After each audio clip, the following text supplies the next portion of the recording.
নতুন করে এই যে ভিতরে যে আমরা গেলাম গিয়ে আমাদের ব্যবসায়িক যারা নেতৃবৃন্দ ছিল তাদের সহ আমরা কিন্তু আমাদের কর্তৃপক্ষ তাদের সাথেও কথা বলেছি।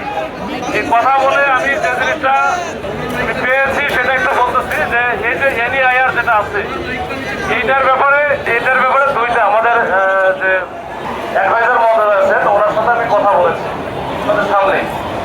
তো দুইটা জিনিস স্যার আমার দিয়েছে যে একটা হচ্ছে এনইআইআর যেটা এর আগে কথা ছিল এই ব্যবসায়িক নেতৃবৃন্দের সাথে বসেছিল ওই সময় যে কথা দিয়েছিল যে 3 মাসের মধ্যে এটা অ্যাক্টিভ হবে না, 3 মাস এটা কি থাকবে অফ থাকবে। এনইআইআর পিছানো হবে, এটা ইমপ্লিমেন্ট হবে 3 মাস পরে। এটা দিয়ে এখন কিন্তু এটা কোনো কিছু থাকবে না, যেটা স্যার যেটা দেখছেন যে 3 মাসে কোনো ফর্ম বা ইকুইপমেন্ট এটা প্র্যাকটিস হবে না। আর স্টক লট বৈধ হবে, যদি স্টক লট থাকে সেগুলো কি হবে বৈধ হবে। এইটার ব্যাপারে এটা বিক্রি করতে পারবেন, সবকিছু করতে পারবেন। 2 নম্বর যেটা বিষয় ছিল এটা হচ্ছে উৎপাদনকারীরা যারা আছে তারা ডিস্ট্রিবিউটরদের বাড়তি 3 থেকে 4% ডিসকাউন্ট আকারে দিতে পারবে যাতে শোরুমের চেয়ে কম দামে বিক্রি করতে পারে।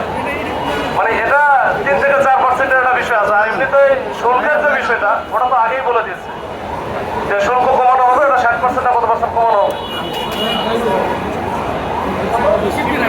59% অথবা 60%। আচ্ছা 60% শুল্কটা কমানো হবে। এর বাইরে যে দুটো বললাম এই দুটো বলেছে এই 2-3 মাসের মধ্যে কিন্তু এটা কার্যকর হচ্ছে না, এই 3 মাস পরে হবে। তো এইটা মনে অনেকের মধ্যে ভুল বোঝাবুঝি আছে। আচ্ছা এই হচ্ছে এই দুইটা বিষয় একটু ক্লিয়ার করার জন্য আরেকবার আমি আসলাম। আমার মোটামুটি বক্তব্য শেষ। আর আরেকটা বিষয় তো অনেকে বলতে পারেন আজকে হয়তো বা আন্দোলন করতে গিয়ে কিছু পুলিশের সাথে ধাওয়া পাল্টা দেওয়া এই পার্টিয়াল নিক্ষেপ হয়েছে, পুলিশও অনেকে আহত হয়েছে, আপনাদের অনেকে আহত হয়েছে। এখন এটাতে পরে 8-9 জন বা 10 জন ধরা হয়েছে, 11 জন। এটার ব্যাপারে আমার কোনো সিদ্ধান্ত এখনো আমি পাই নাই। আমি স্যারদের সাথে কথা বলবো, আমি আমার ব্যক্তিগত পক্ষ থেকে স্যারদের রিকোয়েস্ট করবো, তারপরে এটা স্যাররা যেটা ভালো মনে করে সেটা হবে। ঠিক আছে, আমি আমার তরফ থেকে সর্বোচ্চ চেষ্টা করবো।